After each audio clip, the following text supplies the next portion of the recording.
Hello students, welcome back at concept कोरेक्ता यादव। अगर आप class 7th maths chapter first integer समझना चाहते हो, वो भी बिल्कुल जीरो से, तो ये वीडियो आपके लिए। आज हम exercise 1.1 step by step solve करेंगे बिल्कुल इजी ट्रिक के साथ। तो चलिए स्टार्ट करते हैं। चैप्टर का नाम है इंटीजर्स। तो सबसे पहले हमें इंटीजर्स का मतलब पता होना चाहिए क्या होता है। हमने नंबर लाइन देखी है। नंबर लाइन जो होती है उसके ऊपर बीच में तो हम जीरो रिप्रेजेंट करते हैं और राइट साइड में पॉजिटिव नंबर्स शो करते हैं और लेफ्ट में नेगेटिव नंबर्स। तो ये जितने भी negative numbers, positive numbers plus zero, zero भी इंक्लूड रहेगा, वो सारे के सारे हमारे किसके अंदर काउंट होते हैं? इंटीजर्स में। तो अब करते हैं हम फर्स्ट क्वेश्चन। बट उसको क्वेश्चन को करने से पहले हमें कुछ बेसिक चीज़ें समझनी पड़ेगी। तो यहाँ पर है properties of addition and subtraction of integers. उसमें पहली प्रॉपर्टी आती है closure under addition. Closure under addition का मतलब क्या होता है? जैसे हमने कोई दो होल नंबर लिए, दोनों को जब हम ऐड करेंगे तो एक होल नंबर ही आना चाहिए। तो क्या वो प्रॉपर्टी इंटीजर्स के ऊपर एप्लीकेबल है? तो इस चीज़ को हम देखते हैं। कोई एक एग्जाम्पल लेके, जैसे मैंने एक इंटीजर ले लिया -5, दूसरा मैंने ले लिया 2। जब मैं दोनों को ऐड करूंगी तो आंसर आएगा मेरा -3। तो ऐड करने पर भी मुझे क्या मिल रहा है? इंटीजर मिल रहा है। तो क्लोजर अंडर एडिशन एप्लीकेबल है या नहीं है? तो क्या कह सकते हैं? Yes, closure under addition is applicable also to integers. Same ऐसे ही क्लोजर अंडर सब्ट्रैक्शन, यही मैं दोनों इंटीजर लेके चलती हूँ, इन्हीं के ऊपर अब हम शो करेंगे क्लोजर अंडर सब्ट्रैक्शन। एक इंटीजर लिया -5, अब क्या करना है? इनको सब्ट्रैक्ट करना है। दूसरा है हमारा 2, -5 - 2 कितना आ जाएगा? -7। तो ये भी एक इंटीजर मिला है यहाँ पे। तो क्लोजर अंडर सब्ट्रैक्शन ये भी पॉसिबल है कहाँ पे? इंटीजर्स में। अब आता है कोमुटेटिव प्रॉपर्टी। कोमुटेटिव प्रॉपर्टी दो इंटीजर्स के ऊपर एप्लीकेबल होगी।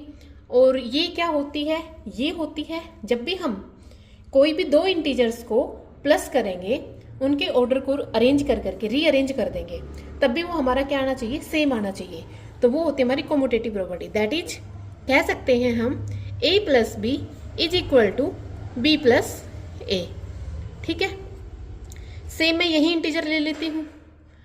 -5 + 2 कितना आया? -3। अगर मैं पहले 2 लिख दूँ, बाद में माइनस लिख दूँ, वापस से प्लस करेंगे तो क्या ही आ जाएगा हमारा? -3। तो ये प्रॉपर्टी भी एप्लीकेबल है किसके ऊपर? इंटीजर्स के ऊपर। अब आते हैं associative property. Associative property applicable होगी 3 इंटीजर्स के ऊपर।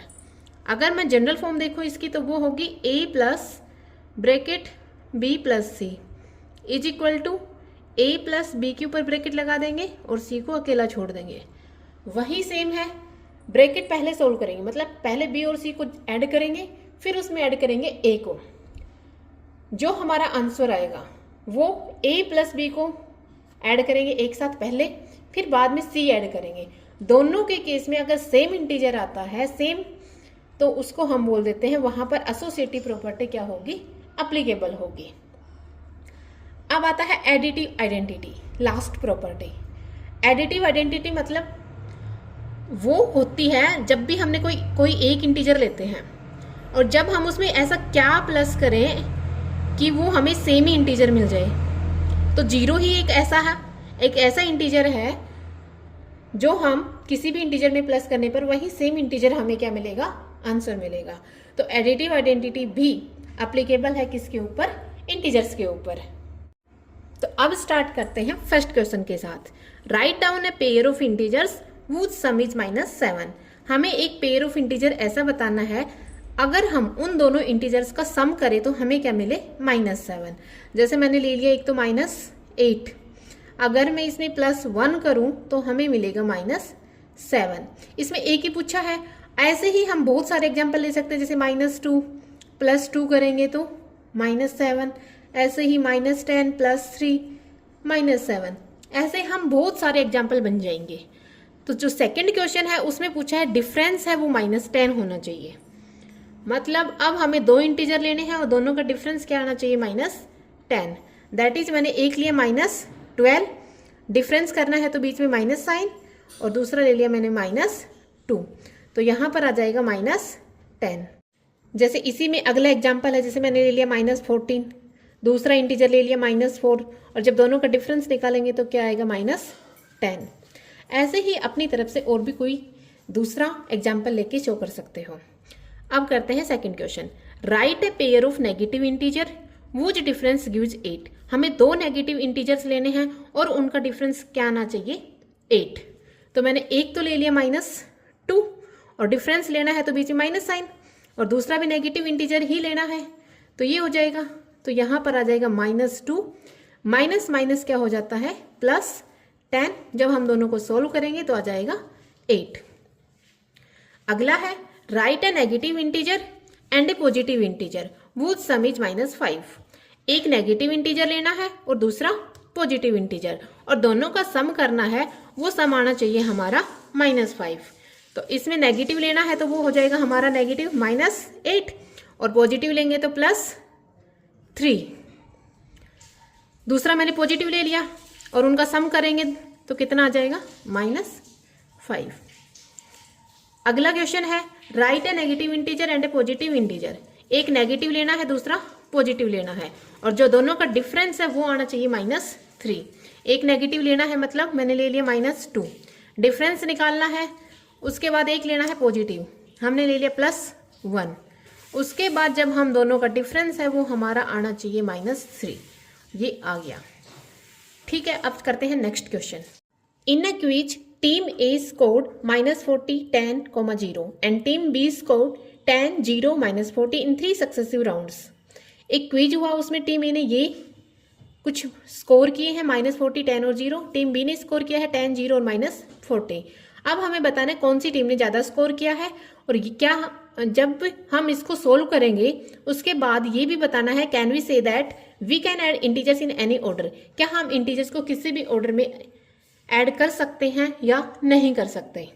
तो हम लिखेंगे टीम ए स्कोर्ड, टीम ए ने कितने कितने स्कोर किया है, तो उसने किया है -40, 10 और 0। तो यहां से मैं इसका निकाल लेती हूं पहले टोटल स्कोर। पहले ए का निकाल लेते हैं, -40 + 10 + 0 दैट इज -30।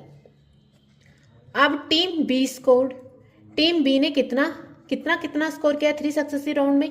पहले में 10, दूसरे में 0, तीसरे में -40। अब टोटल स्कोर निकाल लेंगे किसका, टीम बी का। वो क्या है 10 + 0 प्लस ये माइनस का नंबर है तो माइनस वाले को ब्रैकेट में डाल देंगे, सेम वही आंसर आ जाएगा -30। तो विच टीम स्कोर मोर, तो both teams score equal, both teams score equal. अब क्या यहाँ पर पहले 40 था, फिर 10, फिर 0, यहाँ पे 10, 0, -40। तो क्या हम इंटीजर्स को किसी भी ऑर्डर में अरेंज कर सकते हैं, तो इसका आंसर हो जाएगा यस, हम उसको किसी भी ऑर्डर में अरेंज कर सकते हैं। अरे किसी भी ऑर्डर में अरेंज करके उसको ऐड कर सकते हैं। ठीक है, अगर समझ आया हो तो कमेंट में यस जरूर लिखना। अब करते हैं इस एक्सरसाइज का लास्ट क्वेश्चन। अब हमें फिल इन दी ब्लैंक्स करने हैं। जो ये है पहला -5 + -8, ये इक्वल टू होगा -8। इधर -8 तो था, प्लस का साइन है, कौन मिस है यहाँ से -5। अब -53 में क्या ऐड करें कि सेम ही नंबर मिल जाए। हमने प्रॉपर्टी पढ़ी थी एडिटिव आइडेंटिटी, मतलब 0 प्लस करेंगे तब क्या हमारा आ जाएगा सेम नंबर। 17 में ऐसा क्या ऐड करूं कि हमें 0 मिले, तो अगर हम सेम नंबर में उसके अपोजिट साइन का ऐड कर देते हैं तो हमें क्या मिल जाएगा 0।